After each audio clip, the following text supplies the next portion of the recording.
Hey everyone, and welcome back to Thursday's Theology. My name is Jeff, and I'm your host. Along with my producer Tom, we want to thank you for joining us again this week. If you missed the first couple episodes on prayer, the link to those are in the description below, just so you have an idea of what we're talking about and just where we're headed and that sort of thing. Welcome to our third episode on prayer. Today we are going to be covering a couple different things. First of all, we're going to be... What are we hearing? What's being heard? Whoa. Look at that. Look at that. That there is a Nazi U-boat. The reason I know it's a Nazi U-boat is because, like I said, I studied history, and my area of expertise was World War II history. So, there you go. Nazi U-boat in the middle of a jungle. So, interesting. So anyway, today we're going to cover a couple of different things on prayer. First, we're going to talk about the idea of when politicians or celebrities or whatever will send their thoughts and prayers to others who have experienced disasters. Secondly, we're going to look at what's called petitionary prayers. They're found in the Bible, and I think they're an important thing for us to cover if we're going to talk about prayer from a biblical standpoint. So throughout the first few episodes, we've been wrestling with this question, what is prayer and why is it important? So just as a quick recap, we talked about how prayer is a relational tool that can be used to build and strengthen our relationship with God. Just like our relationships with loved ones, communication is the key to forging friendship. It is the same way with our relationships with God. So prayer is a relational thing. It's not just some formula. It's not just something you do right before you go to sleep or whatever. It's something that is designed to be a way that you can build and strengthen your relationship with God. So, what was that? Okay, there we go. So prayer is relational. It's also designed to as a way to constantly remind ourselves that we should be relying upon God in our day-to-day lives. And we talked a little bit about that last week when we covered the Lord's Prayer and what that looks like and what that means for our daily lives and everything that entails. But prayer is relational, but it's also a reminder that we need to rely upon God in our day-to-day lives. So that's what we looked at the first couple weeks, just as a quick recap. So the Lord's Prayer, as I was saying just now, is a way for us to pray for our daily realities. We covered that specifically in episode 3. But yeah, it's a good way to incorporate the Lord's Prayer. Is something you should incorporate into what you're already praying, and not just take the place of it. So that brings us to our first topic in today's video, and that is the ideas of politicians and others sending their thoughts and prayers to those being affected by disasters, whether it be shootings or natural disasters or whatever. And the reason I wanted to talk about this is because there's been a lot of reports in the news of people who have said, ooh, something shiny over here. Ooh, a golden Tyrona pendant. How lovely. So I've read a lot of articles and seen a lot of interviews where people have said that you can keep your thoughts and prayers, though those aren't enough. And to be honest, I was actually really mixed about that, because I think that there is some truth to that. I think there is some idea that, like, oh well, thoughts and prayers aren't nearly enough, and it should be action and blah blah blah. Why are you not turning the corner? Come on. That's why. So I think I'm inclined to agree with the fact that there are times where it can seem shallow and kind of hollow and just like, oh, it's not, you're just saying that just to say it. But I wanted to offer my own take on it and explore it from kind of a biblical standpoint. So like I said, on the surface of the whole matter, I agree that it can often be, oh, look how nice that sunset is on Drake's face. I agree that it can oftentimes seem hollow and shallow because it can be self-gratifying. It can be a way that politicians or people can say, like, oh, well, we're thinking about you, but not enough to do anything about it. So sometimes it can be... okay, there we go. Sometimes it can be seen as a self-gratification where you are just, oh no, I shouldn't have done that. Oh, well. Oh, I didn't die. Oh, that's awesome. But can I get up here? Yeah. So yeah, sometimes it can be said just in a way to be like, oh well, I'm a good person. Look at how I'm sending my thoughts and prayers to those who are affected by disaster. When it's like that, oh man, it just really drives me crazy, because that's not what it's supposed to be. That's not what the intent is. That's not what it should be. It's just it drives me up a wall to hear pastors and politicians and famous people say like, oh well, our thoughts and prayers are with you, but not do anything about it. So I think the reason why this is going on is because when disaster strikes, it's easy to do.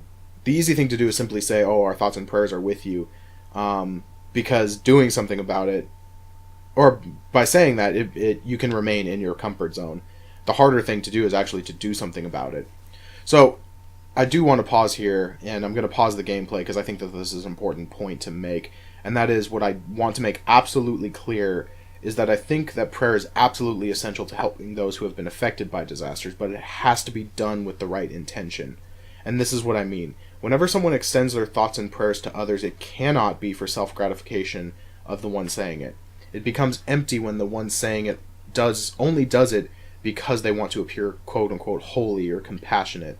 This is where it becomes difficult, because the reason because it is difficult is because there are those who will extend their thoughts and prayers, and it comes from a sincere heart.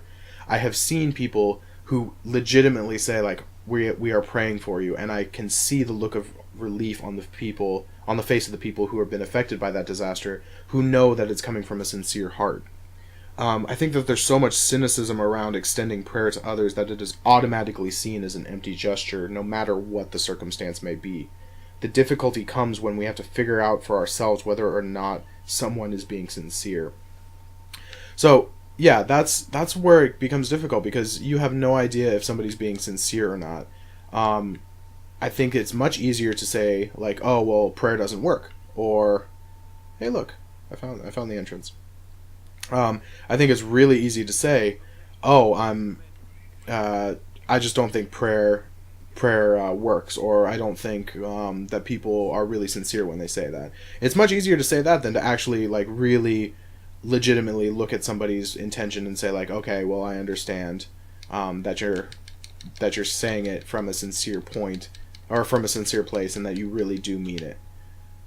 So yeah, it's really hard, because that requires much more work on our parts. It requires us to actually discern for ourselves who's being legitimate in their thoughts and prayers and who isn't. So again, in my opinion, I think that if prayer does not lead to action, then it becomes an empty gesture. So if you're just sending your thoughts and prayers and not doing anything about it, then then it's literally no good to anybody. Prayer should be an expression of faith in God's goodness and power. So, in the New Testament, there's a book called the Book of James. Now, the author James is the younger brother of Jesus and a leader in the church in Jerusalem. This is something that comes from his book that I think is really, really important to what we were talking about here. And that is, this is chapter 2, verses 15, 16, and 17. Suppose a brother or sister is without clothes or daily food.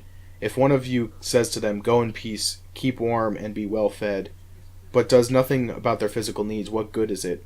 In the same way, faith by itself, if it is not accompanied by action, is dead. We can draw a lot of similarities between this and prayer, because what good is our prayers if it doesn't translate into action?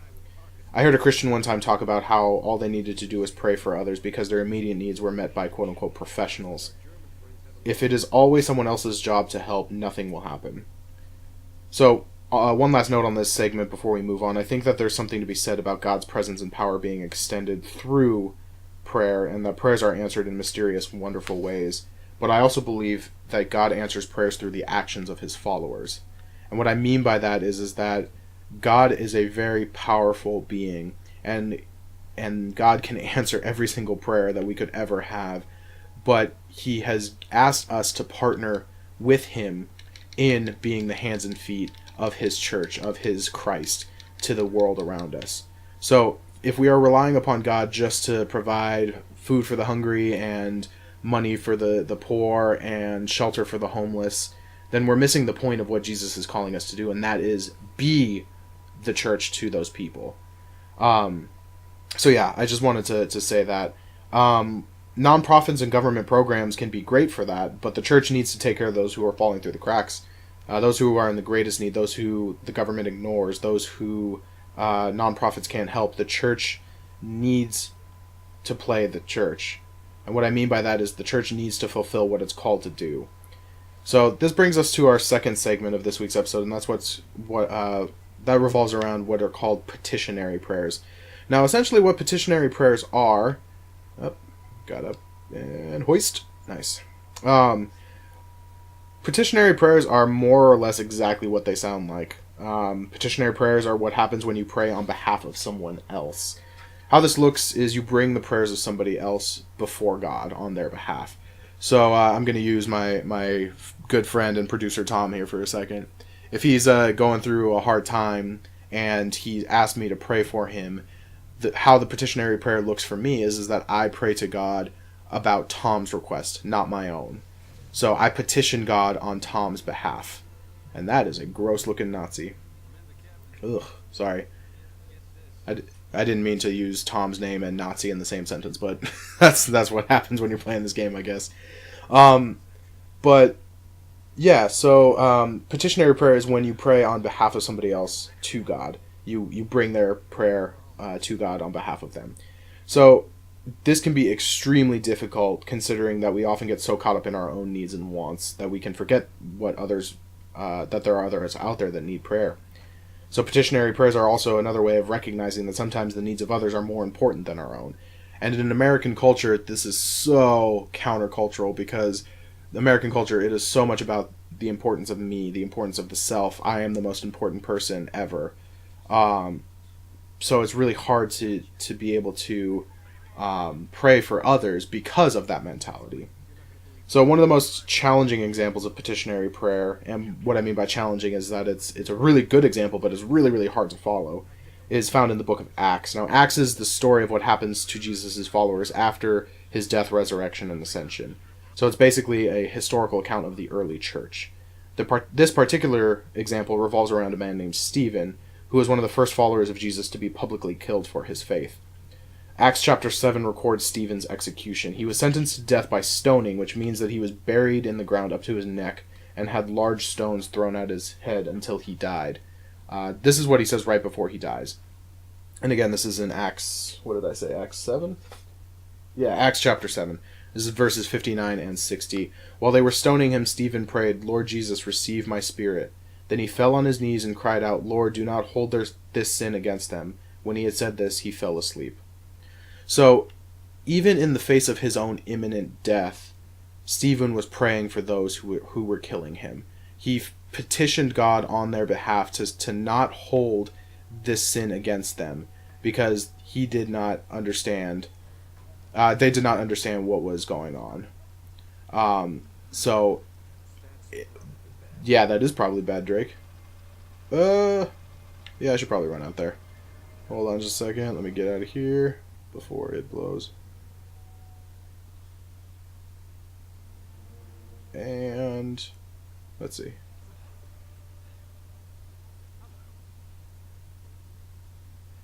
Oh, who's this guy?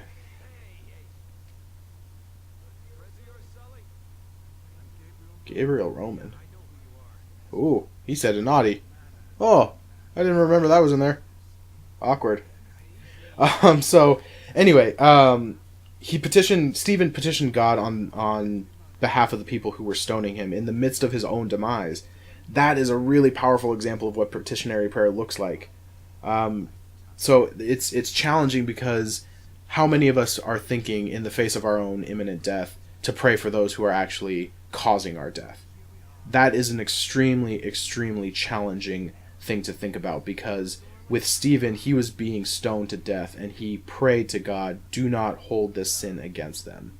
That is extremely powerful, extremely moving, and extremely challenging. And that's where we're going to end this week's discussion on prayer. Next week, we're going to be talking about... Oh, I just had it. It just left me. Next week we're going to be talking about some examples of how to pray well and how to pray badly. Especially in the New Testament, there's examples that Jesus uses to say, like, hey, this person's praying really well and that person's not praying really well. So we're going to take a look at those and see what Jesus has to say about those. As always, if you have any questions, please do not hesitate to ask them in the comments below. Remember, I want to start a dialogue with you. If you're curious, if you have questions, if you need clarifications, do not hesitate to ask. So now it's time for the obscure Bible verse of the week. And remember, there's going to be no context given. I'm going to pick a random verse out of the Bible and give absolutely no context at all. Oh man, they shot Sully.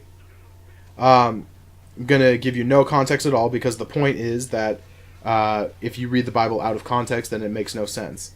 So this week's verse is Proverbs 21:19, which says, "It is better to live alone in the desert than with a crabby, complaining wife." It is better to live alone in the desert than with a crabby, complaining wife. Sorry, I misread because I'm... Ugh. That's what I get for pausing to read. Okay, now we're running. We're running. Run away, run away, run away. Oh, do I steal his weapon? Run. He kind of runs funny, doesn't he? Look at that. That's a little funny.